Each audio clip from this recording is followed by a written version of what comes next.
Young, this is quite a ticket you have here. I see you've been on an extensive trip. Africa, Europe, and even Israel. Yes, it's a trip I'll never forget.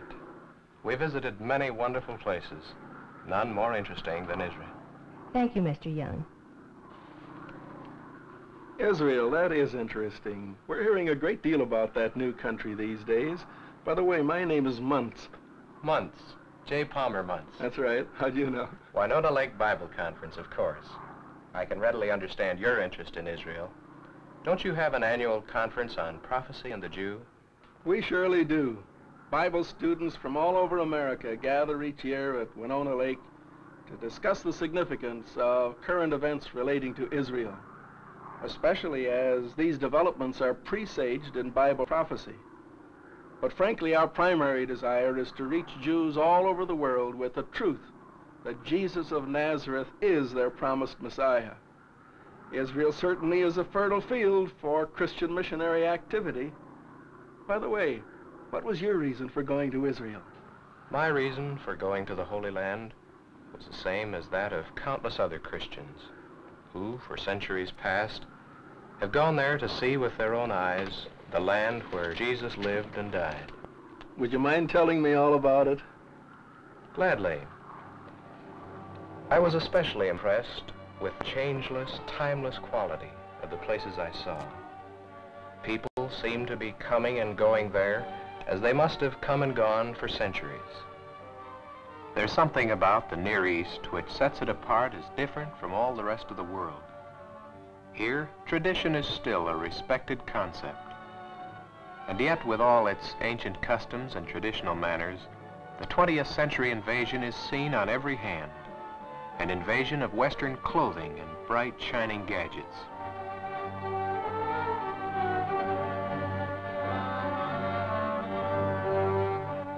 Ancient streets, which have for centuries known only Eastern ways, are now looking out on a strange new world.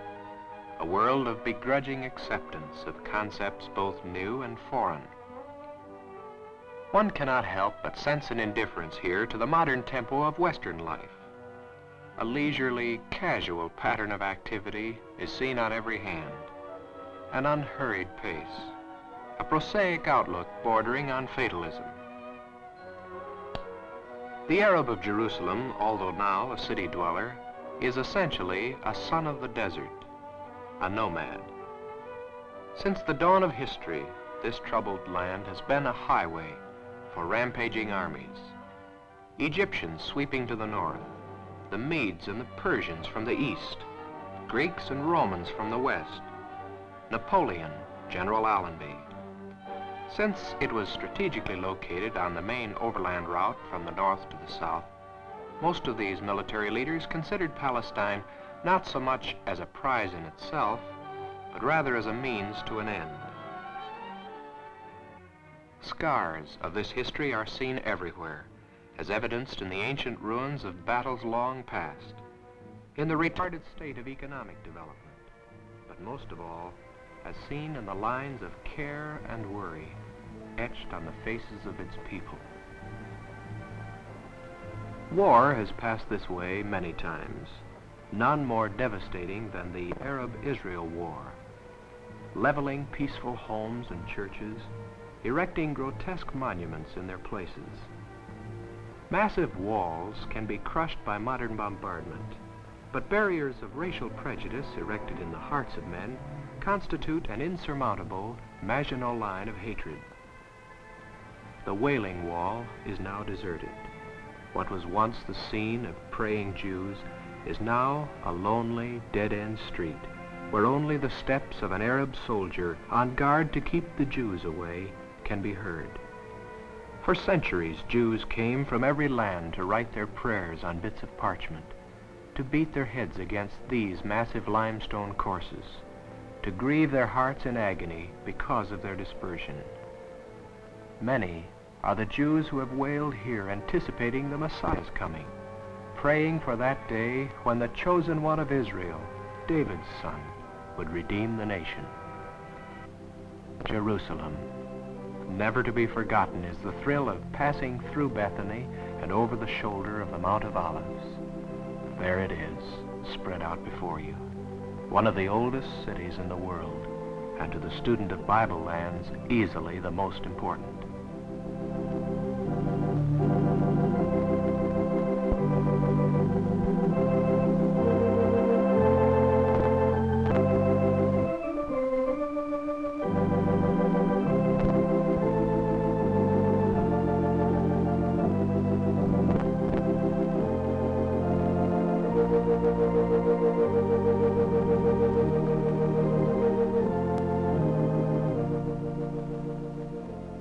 A few miles from Jerusalem, at the outskirts of Bethlehem, we came upon the Cave of the Shepherds, where the shepherds who watched their flocks by night heard the announcement of the Messiah's birth.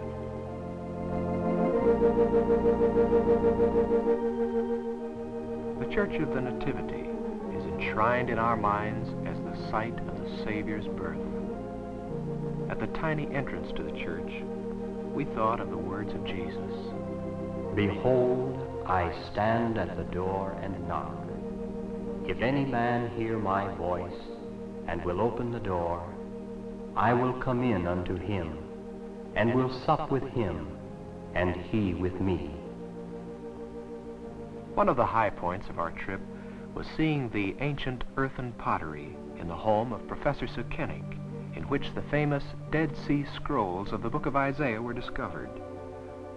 These seldom photographed manuscripts, which were recently discovered, are the oldest Hebrew manuscripts of the Old Testament extant, reputed to have been in existence several hundred years before the time of Christ. Of outstanding archaeological value, the Isaiah scrolls establish beyond any question that one man was, under inspiration of God, the author of that major prophetic work.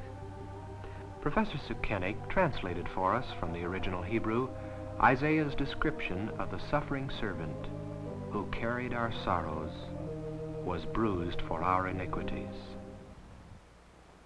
How natural to go from Isaiah to the place of the skull, to Calvary itself, to that site which is accepted by most evangelical scholars as the authentic place of the crucifixion of our Lord.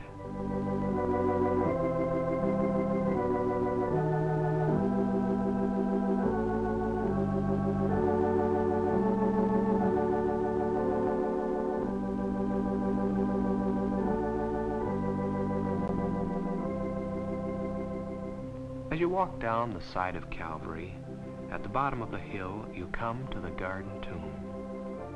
Here one must pause to read the words of Matthew, describing the glory of that first Easter morning when the angel of the Lord descended from heaven, rolled back the stone from the door, saying, Fear not ye, he is not here, for he is risen, as he said. Come, see the place where the Lord lay, and go quickly and tell his disciples that he is risen from the dead.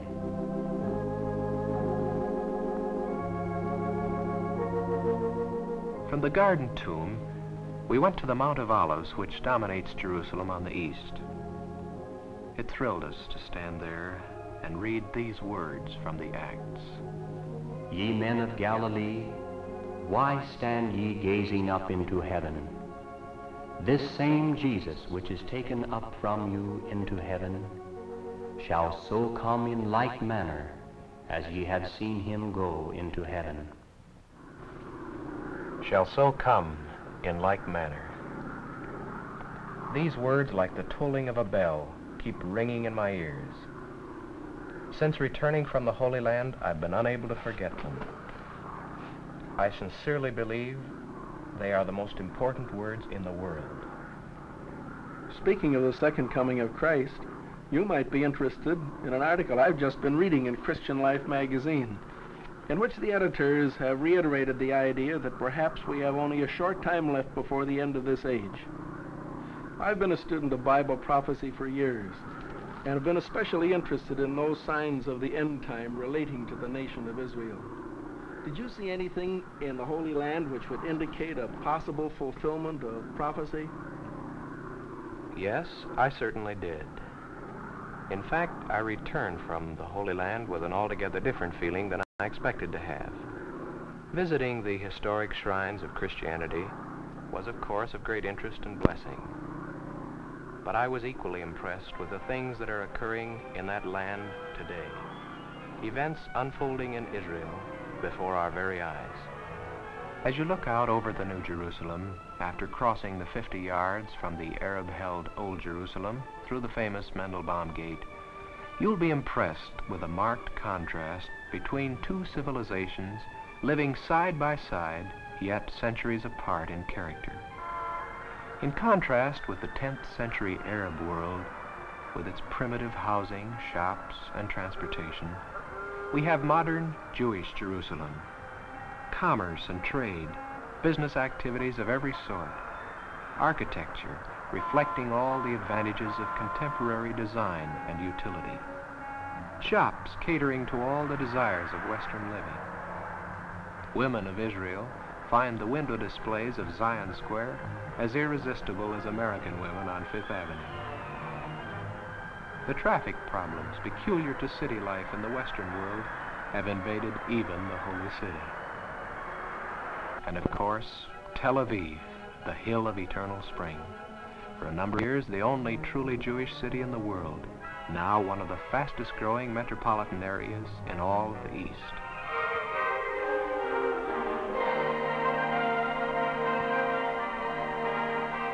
In the great cities of Israel, one feels the pulse of a nation awakening to its rebirth. Not since Solomon's reign has the nation's heart beat with such enthusiasm and vigor.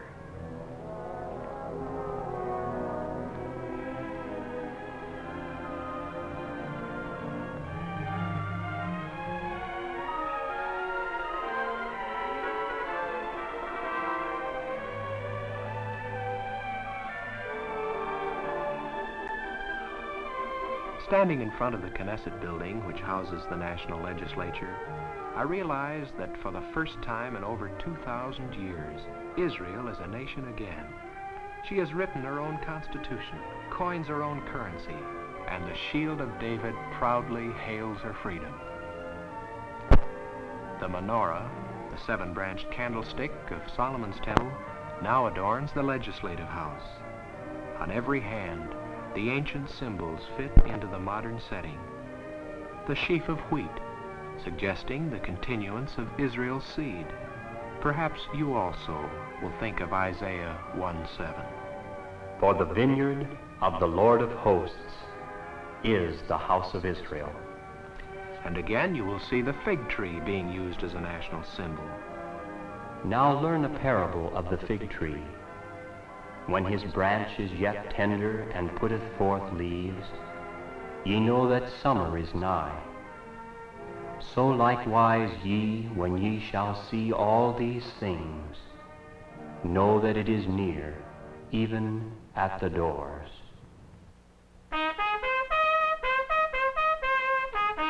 War always strikes terror to the human heart. The world well remembers that on the very day that the existence of the infant state of Israel was announced, 5 proud Muslim nations proclaimed they would push the Jews into the sea and return the land to the Arabs of the Middle East. Superiority of manpower and resources of war were on the side of the Arabs. 40 million Muslims surrounded a small island of only 650,000 Jews. The passion to destroy the Jewish state possessed every class of Arab, from peasant to pasha. What the world, particularly the Arabs, did not consider was the vigor of these men who make up the Hebrew Haganah. Here are men whose tempers have been forged in the concentration camps of Buchenwald and Dachau. Nor did a watching world take into account God's ultimate purpose for Israel, as revealed by such promises as that of Isaiah. And they shall be safe in their land, and shall know that I am the Lord, and have broken the bands of their yoke, and delivered them out of the hand of those who served themselves of them. The God of Israel fought for his ancient people, although they were not aware of it. El Shaddai, the Almighty, had revealed himself. This was the hour for their deliverance. Gladness and song, the sound of dancing was heard throughout the length and breadth of the land as young and old gave vent to their joy in the ancient victory dance, the hora.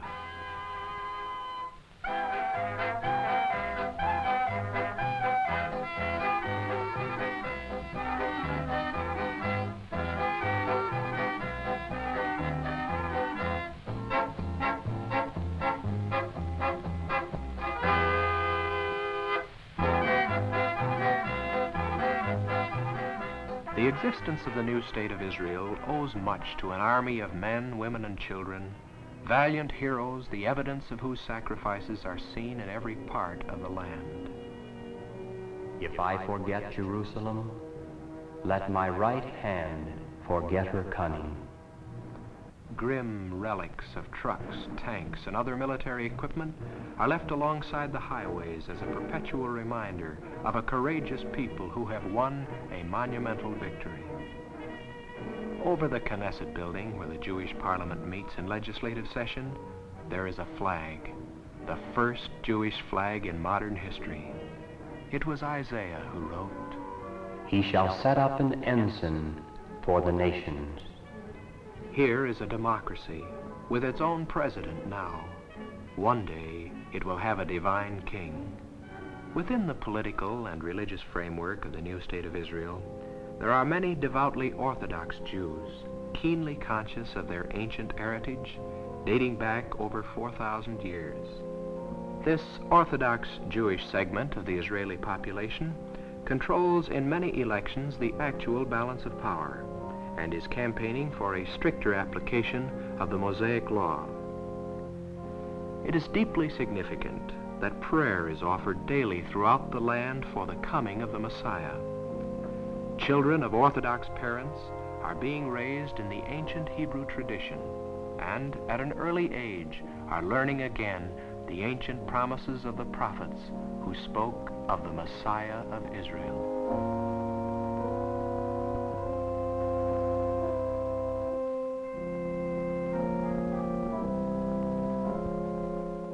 One segment of the population, called Zealots, lives in momentary expectation of that Messiah's appearing. Zealot leaders forbid the acceptance even of the temporal authority of the Jewish state. They deny that the government has any right to legal existence until the Messiah comes.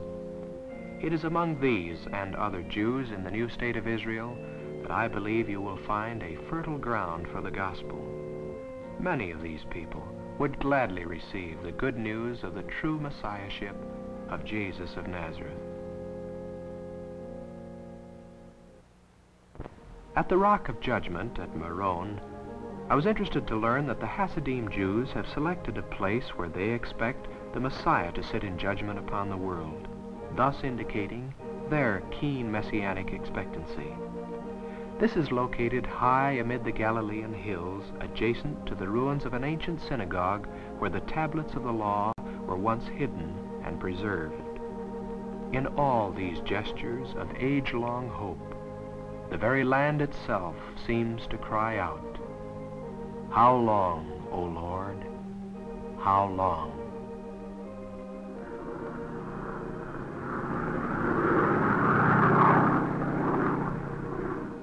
Well, this messianic consciousness on the part of the nation of Israel is certainly very interesting to those who are students of Bible prophecy. It's remarkable that even though, as Paul tells us, the nation is blinded in part, their vision obscured by unbelief, they nevertheless do feel the pulse of history, the tide of destiny, and recognize that the God of Abraham is bringing back his people into their promised land. Because you're a student of Bible prophecy, you'll be especially interested in the modern city of Haifa, one of the most important places in Israel today. Spreading out over the shoulder of Mount Carmel, dominating the blue Mediterranean across the Bay of Acre, it is today host to more immigrants than any other city in the world. Not only is it the principal seaport for commerce and trade, but it is for many of Israel's immigrants the port of entry.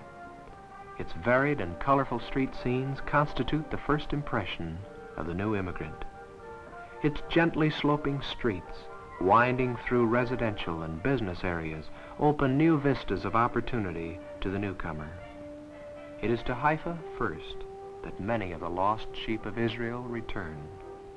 Return across the sea from the torture chambers of Germany, from behind the Iron Curtain, Poland, Hungary, Romania, from Iran and Yemen, from Africa and the islands of the sea, a continual stream of aching humanity in search of freedom and a nation of its own. Witnessing the unloading of an immigrant ship, I wondered, is this what Isaiah meant when he wrote, "And it shall come to pass in that day, that the Lord shall set his hand again the second time to recover the remnant of his people, which shall be left from Assyria, from Egypt, and from Pathros, and from Cush, and from Elam, and from Shinar, and from Hamath, and from the islands of the sea.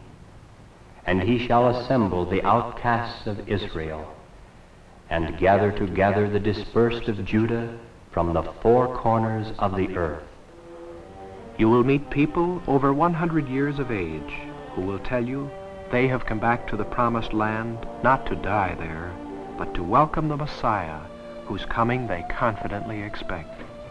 It is to people such as these that then Prime Minister David Ben-Gurion, in his address on the occasion of the second anniversary of Israel's independence, significantly quoted Isaiah 43, 5 and 6. "Fear not, for I am with thee. I will bring thy seed from the east, and gather thee from the west. I will say to the north, Give up, and to the south, Keep not back. Bring my sons from afar, and my daughters from the ends of the earth."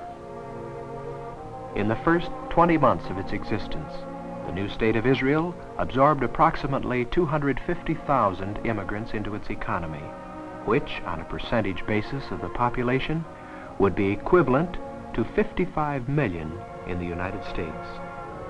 In another 16-month period, 275,000 immigrants entered Israel. Of this amount, 27% came from Poland, 27% from the Balkan countries, 16% from the Middle East, 12% from Central Europe, 11% from North Africa, 3% from Russia, and 3% from the other parts of the world. The state of Israel probably constitutes the largest shift of population in recent world history. This phenomenal return of a dispersed people, so frequently alluded to in the Bible, should challenge every Christian to search the Scriptures anew and to note what is happening about him in the world of prophecy. It is not for me to say that that which is happening in Israel constitutes a fulfillment of Bible prophecy. I am simply reporting to you what I have seen and heard. Certainly, however, no one can afford entirely to ignore these things. These happenings in Israel are thought-provoking enough to cause the Bible student also to ask the question, how long, O Lord, how long?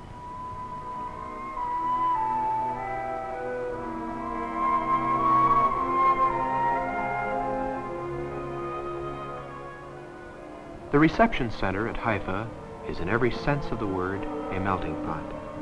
It is to this temporary camp that the Jewish immigrants are taken immediately upon their arrival into the country.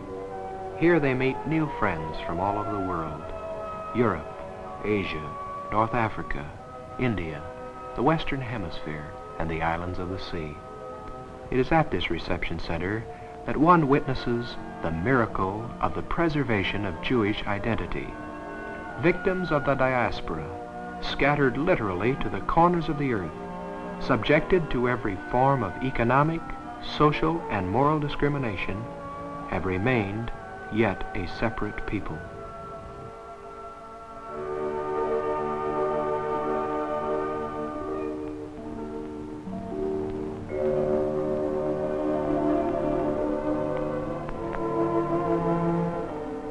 It was prophesied of this long ago. "Behold, a people dwelling alone. They shall not be numbered among the Gentiles." For many of these people, a friendly handshake, is an unbelievable kindness. To all, there is the happy confidence that no ghetto awaits them here, that no police state will victimize their lives.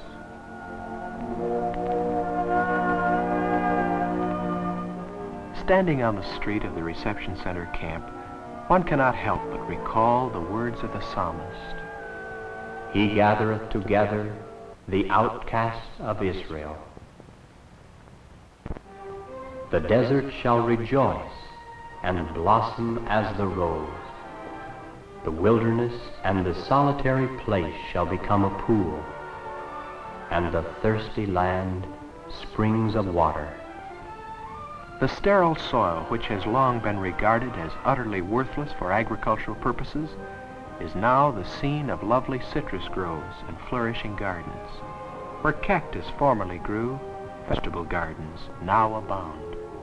Where thorns and thistles once held sway, the lilies of the valley bloom again. When I asked one of the farmers the secret of all this, he replied, "Work, water, and a love for the land." Of work I saw plenty, back-breaking work, painstaking labor in rock-strewn fields, work with primitive tools, as especially found among the Arab citizens of the infant state who are reluctant to adopt the more modern agricultural methods as employed by the Jewish immigrants. The work is carried on with whatever tools are at hand, but always you find that rare devotion to a sacred task, work. Barren rock is being removed from hillsides. It is this simple ingredient, so despised by much of the world today, human labor, which is literally changing the face of this ancient land. Israelites of every age and both sexes are called upon to do their part in the task of reclaiming the land. Young trees are patiently planted and nursed along in a manner suggestive of the words of Ezekiel. This land that was desolate is become like the Garden of Eden, and the waste and desolate and ruined cities are become fenced and inhabited.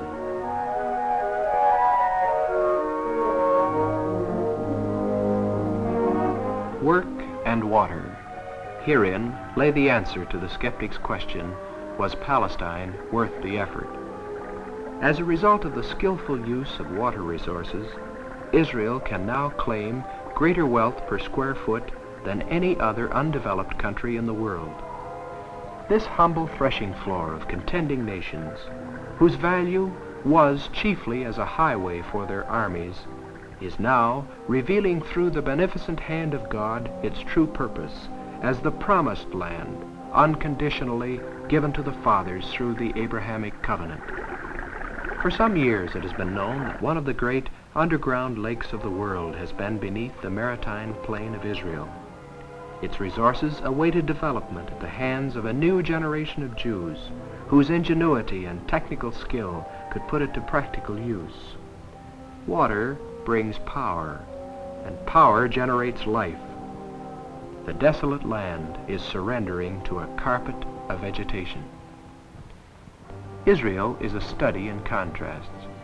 In the heart of a modern semi-industrial land, we have one of the oldest cities of the world, Acre, with a nomadic Arab population enjoying a traditional medieval leisure. This struggle between the Arab sons of Ishmael and the Israeli sons of Isaac continues unresolved. The fact that the old city of Jerusalem is still under Arab control, and that every nation is permitted entry there except the Jews, reminds us of the prophecy of Luke. And Jerusalem shall be trodden down of the Gentiles, until the times of the Gentiles shall be fulfilled. Scriptures predicted that the city of Jerusalem would expand and enlarge, spreading out to the south and to the west, and finally to the north, but at no time to the east. Today, Jewish suburbs surround the old Arab quarters on every side, but to the east.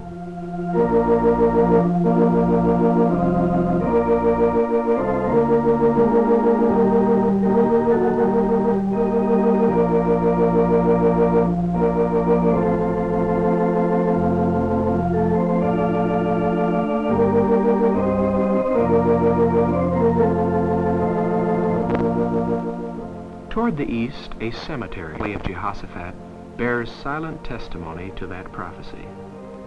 In tradition claims that Jesus passed through the Golden Gate of the eastern wall on his way into Jerusalem on Palm Sunday.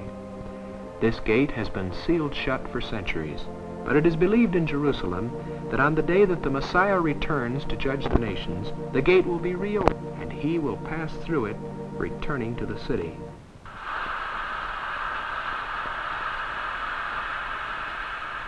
Palestine, once a valley of dry bones, has become a place of noise and activity, reminding us of the vision of Ezekiel. Industry, commerce, and trade have become as sinews and flesh upon the bones of a once apparently dead nation. The flesh of the people coming upon them give the Jewish nation form again. Miniature Pittsburghs are springing up in the heart of industrial Galilee. Electric power, so vital to industry, is once again available to keep factory output at its maximum. Do we not have here everything but the spiritual resurrection spoken of by the prophet? Are we not but awaiting the breath of God to bring to fulfillment Ezekiel's prophecy of the valley of dry bones? In the very shadows of the ruins of ancient villages, modern prefabricated houses are going up. Also, as foretold by the prophet Ezekiel, the waste cities are being built up before our very eyes. Construction work, farming, forestry, and agriculture all support this new expression of life. Though most of the immigrants have recently come from the merchant class and are unaccustomed to manual and agricultural work such as is required to reconstruct the land, they become remarkably adept in a short period of time. Theirs is the satisfaction at the end of each day not only of building their homes, but the reward of building a nation.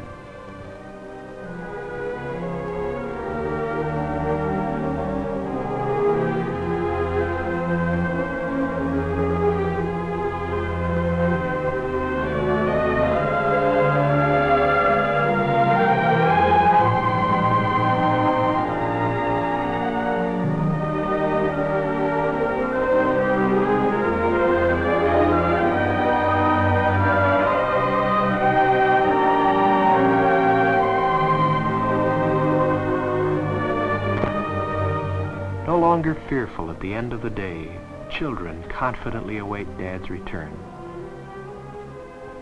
Onward they come, for saith the Lord, Behold, I will bring them from the north country, and gather them from the coasts of the earth, and with them the blind and the lame, the woman with child, and her that travaileth with child together.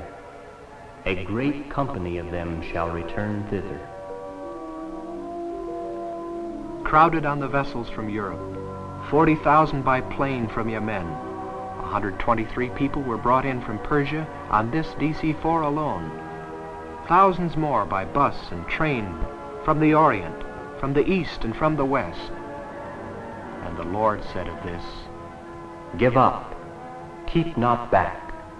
Bring my sons from afar, my daughters from the ends of the earth. Hear ye the words of the Lord, O ye nations, and declare it to the isles afar off, and say, He that scattered Israel will gather him, and keep him, as a shepherd doth his flock.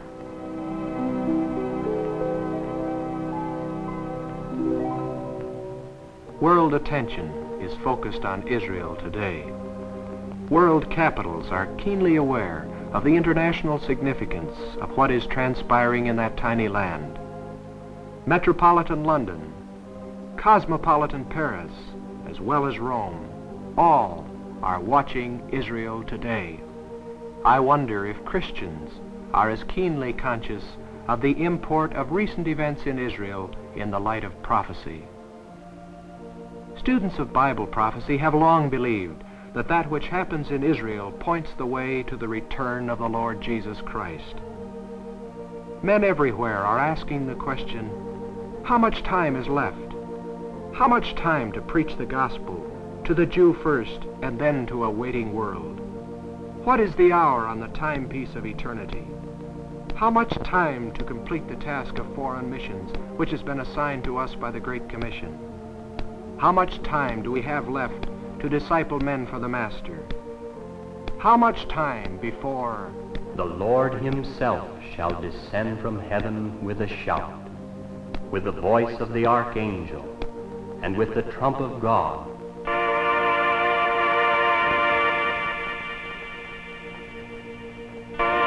And the dead in Christ shall rise first. Then we which are alive and remain shall be caught up together with them in the clouds to meet the Lord in the air. And so shall we ever be with the Lord.